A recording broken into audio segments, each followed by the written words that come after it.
Dans cette vidéo, nous allons nous attaquer à la logique du code qui va nous permettre d'accrocher la hache à différentes surfaces. Et pour ce faire, nous allons non seulement générer une hitbox personnalisée, mais nous allons également corriger l'orientation de la hache lors de l'impact pour qu'elle soit correctement enfoncée dans la surface. Salut à tous et bienvenue sur Game Dev Teacher. Je m'appelle Evans et je vous aide à progresser sur Unreal Engine en vous proposant des tutos clairs et faciles à comprendre. Donc si ce genre de contenu vous intéresse, n'hésitez pas à vous abonner et à activer la cloche pour ne rater aucune de mes prochaines vidéos. Allez, c'est parti. Cette vidéo fait partie de ma série Let's Game Dev dans laquelle nous reproduisons le lancer de hache du dernier God of War. Ainsi, afin de mieux comprendre tout ce qui se passe dans cette vidéo, je vous invite à regarder la série depuis le début en cliquant sur le lien que je mettrai dans la description de cette vidéo. Alors, lorsqu'on ouvre le mesh de la hache, on peut voir que les collisions de cette dernière n'épousent pas vraiment sa forme.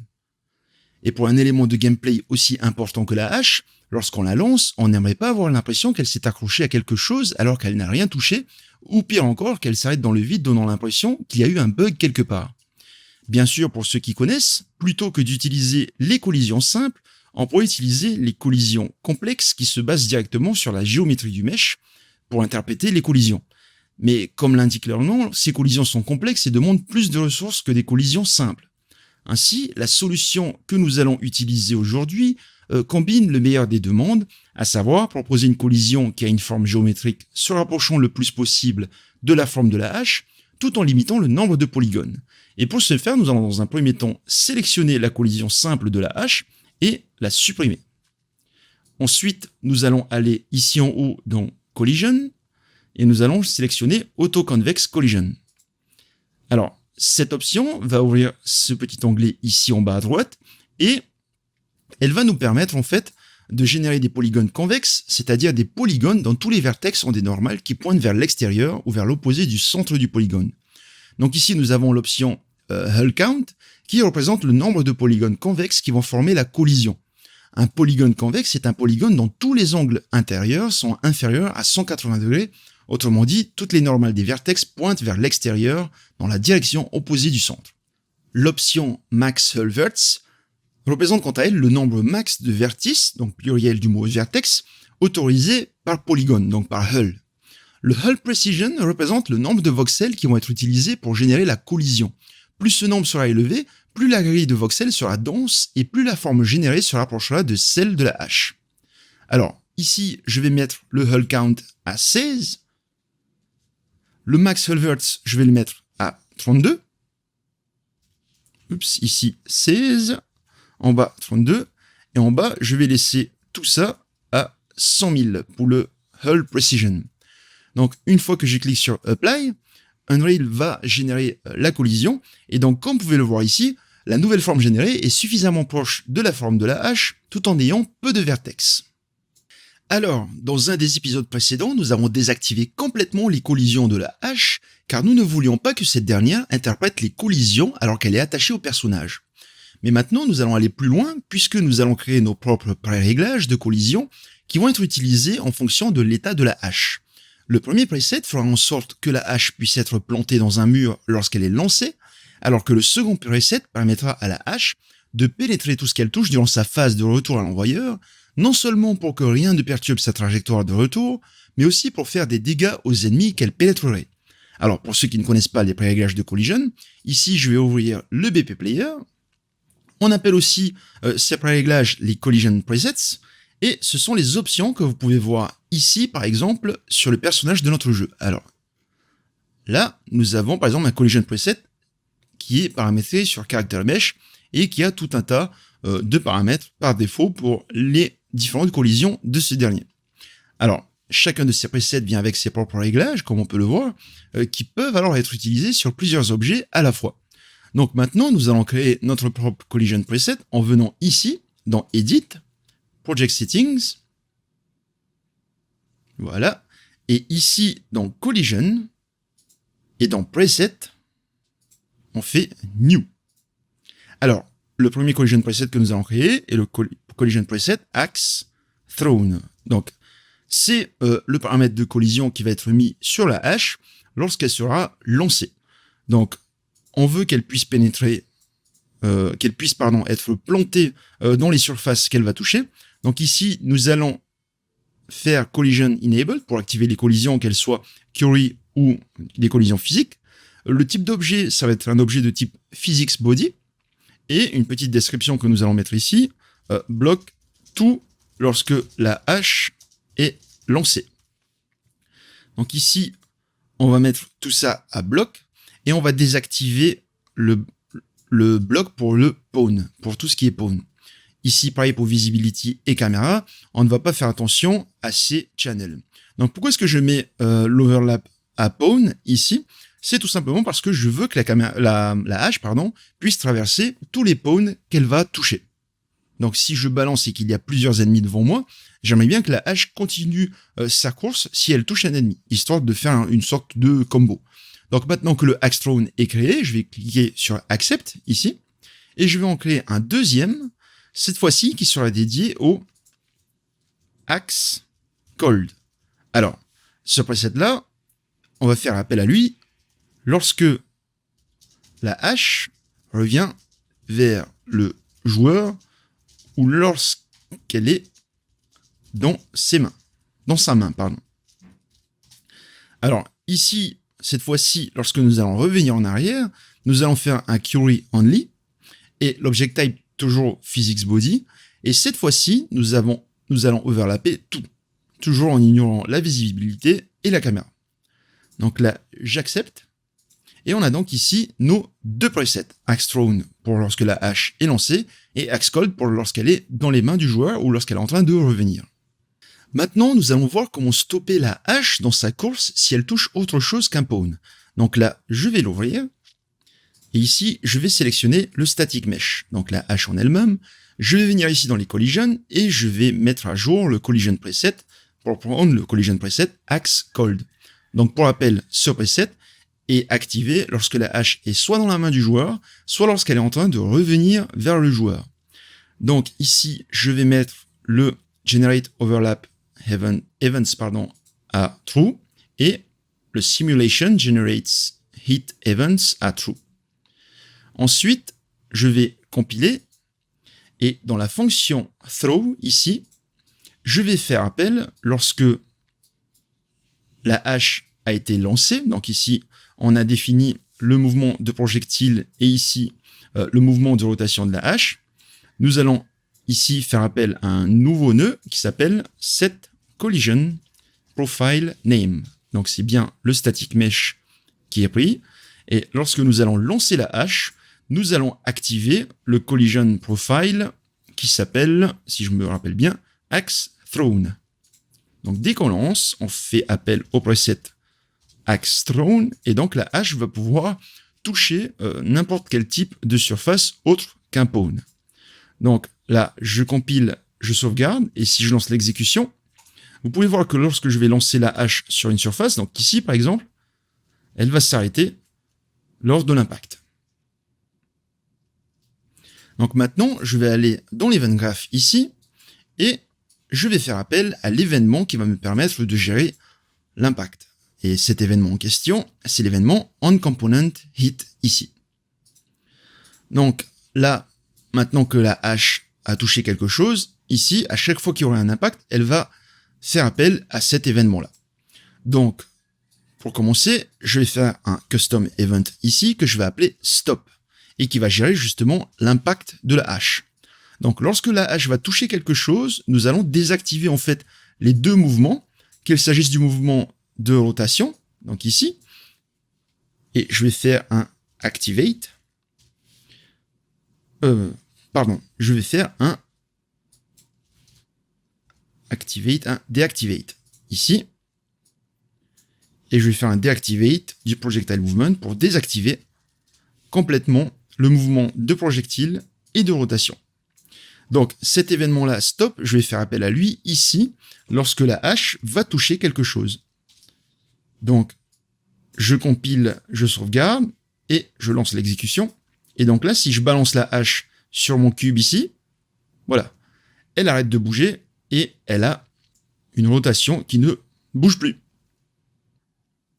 Comme vous pouvez le voir ici, lorsque vous lancez la hache et qu'elle s'arrête sur un objet, son orientation et sa position ne sont pas forcément correctes. Pour corriger l'orientation, la meilleure manière de le faire serait d'utiliser des quaternions.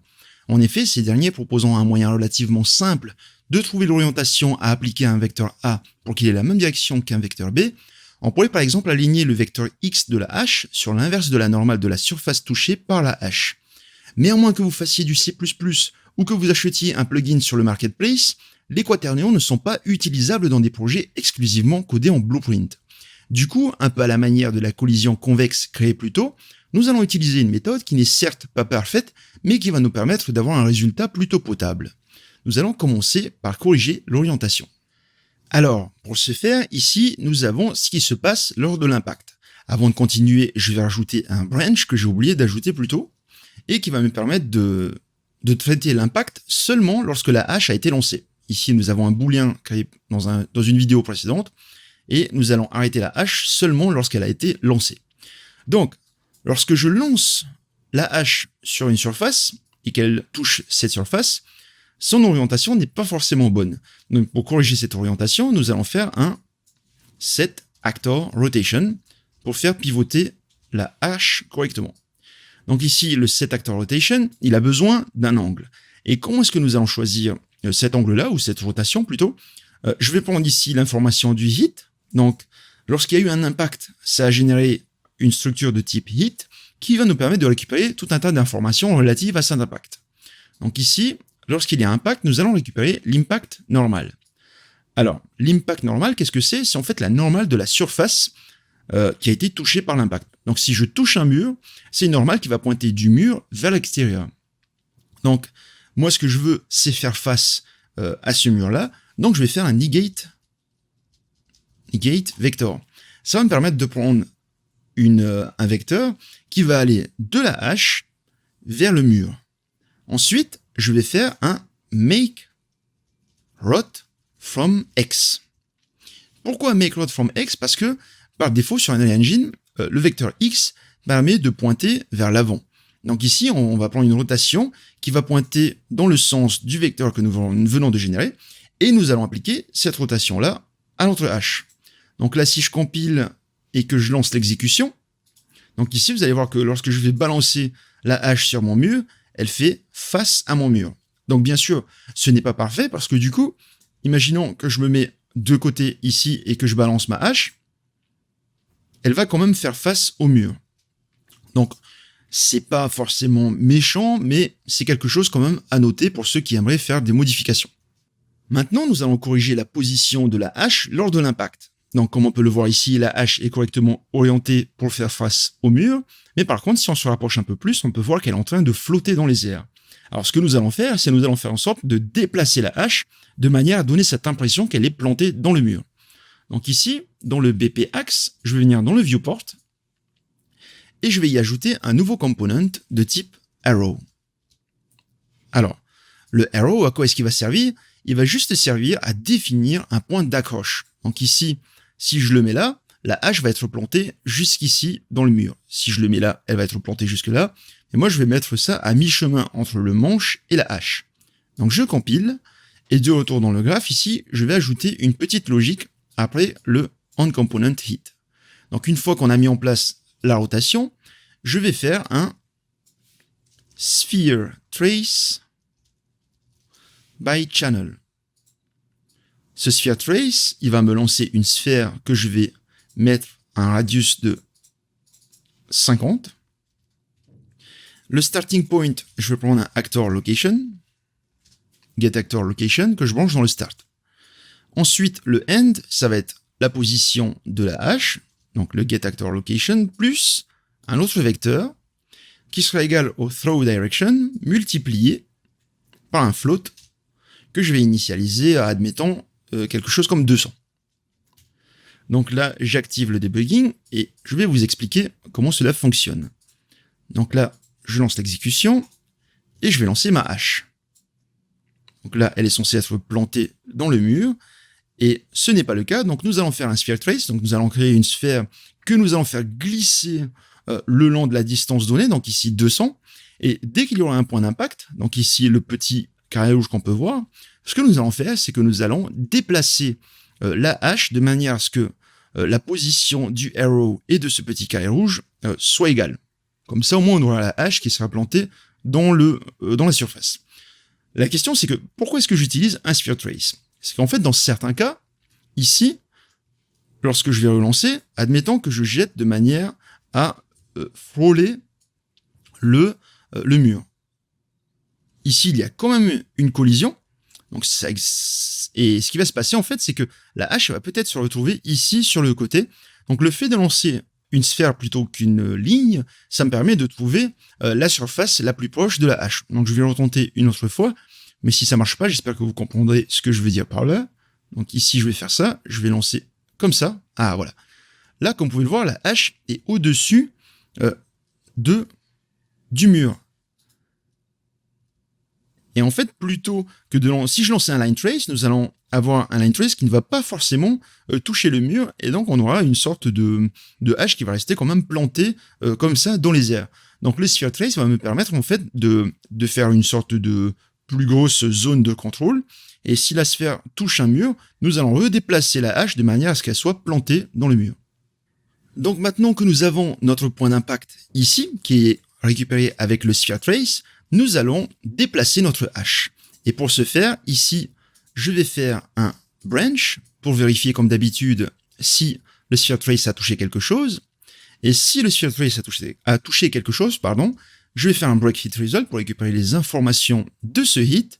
Et je vais prendre le point d'impact. Attention, c'est important, c'est bien le point d'impact qu'il faut récupérer et pas le location, parce que le location va donner la position de la sphère. Donc le point d'impact ici, je vais additionner un vecteur et je vais faire un set actor location. Donc là, je vais mettre la hache à une position bien précise. Ici, je fais un téléport pour ne pas qu'il y ait de problème avec les collisions. Et là, je vais prendre la position du static mesh, donc get world location. Je vais prendre la position du arrow dans le monde toujours, donc get world location, voilà. Et je vais soustraire la position du mesh par celle du arrow. Donc je vais balancer ça ici. Et donc ce qui va se passer, c'est qu'on a le point d'impact. On va déplacer la hache vers ce point d'impact et on va faire un décalage qui est égal au décalage qu'il y a entre la position de la hache et la position de son component de type arrow. Donc là, si je compile, que je sauvegarde et que je lance l'exécution, vous pouvez voir que la hache est correctement plantée dans le mur ici. Donc voilà, j'espère que cette vidéo vous aura appris quelque chose de nouveau. Si c'est le cas, n'hésitez pas à cliquer sur le petit pouce bleu en bas à droite de cette vidéo, car ça aide grandement la chaîne en augmentant sa visibilité sur YouTube. Et si vous avez quoi que ce soit comme remarque ou question, je serai ravi de les lire dans la zone de commentaires ci-dessous. Et aussi, si vous voulez apprendre d'autres trucs sympas sur Unreal Engine, n'hésitez pas à jeter un coup d'œil aux 2 vidéos de ma chaîne qui vont apparaître ici à droite. Pour ma part, je vous dis à très vite, c'était Evans, ciao!